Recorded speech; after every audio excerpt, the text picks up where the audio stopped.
ओम नमो भगवते वासुदेवाय। आप सभी को मेरा हार्दिक अभिनंदन। हिंदू धर्म में कार्तिक मास का बहुत अधिक विशेष महत्व है।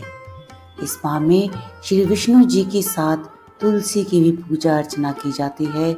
स्नान, दान, दीप करने से कष्टों से छुटकारा मिलता है। पूरे कार्तिक के महीने में सुबह जल्दी उठकर स्नान करने से विशेष फल की प्राप्ति होती है। पद्म पुराण के अनुसार रात्रि में भगवान विष्णु के समीप जागरण, प्रातःकाल स्नान करना, तुलसी की सेवा में संलग्न रहना, उद्यापन करना और दीप दान देना ये कार्तिक मास के 5 प्रमुख नियम हैं। आज मैं आपके लिए छठे अध्याय की पावन कथा लेकर आई हूँ। आइए कथा का श्रवण करें। तो बोलिए बांके बिहारी लाल की जय।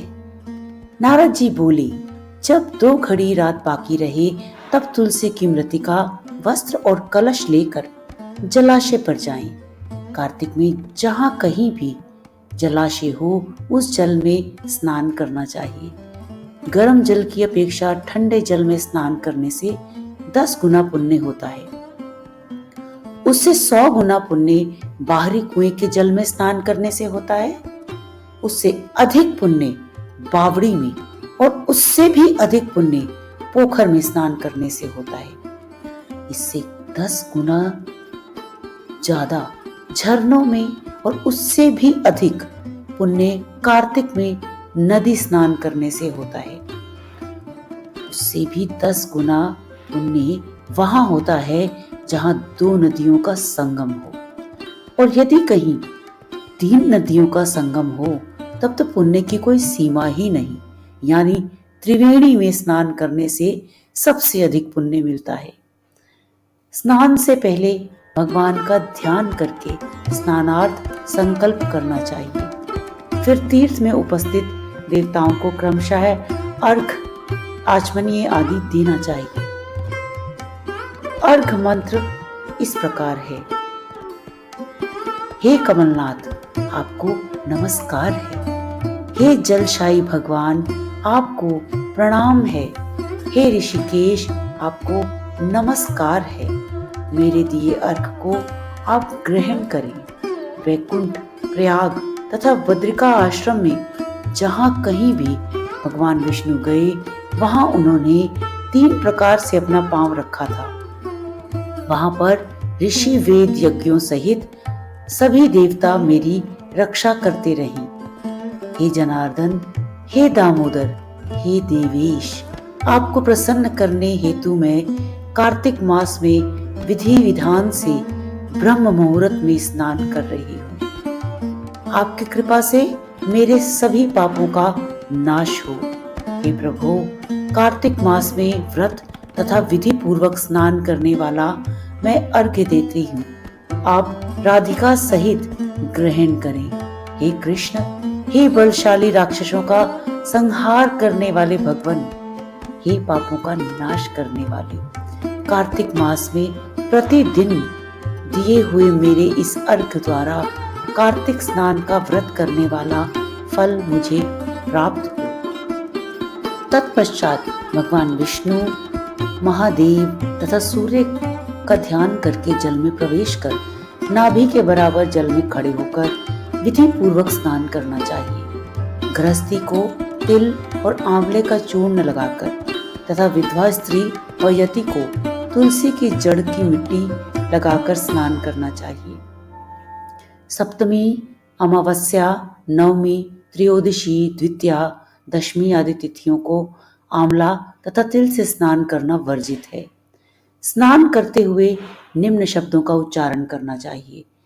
जिस भक्ति भाव से भगवान ने देवताओं के कार्य के लिए 3 प्रकार का रूप धारण किया था, वही पापों का नाश करने वाले भगवान विष्णु अपनी कृपा से मुझे पवित्र बनाए।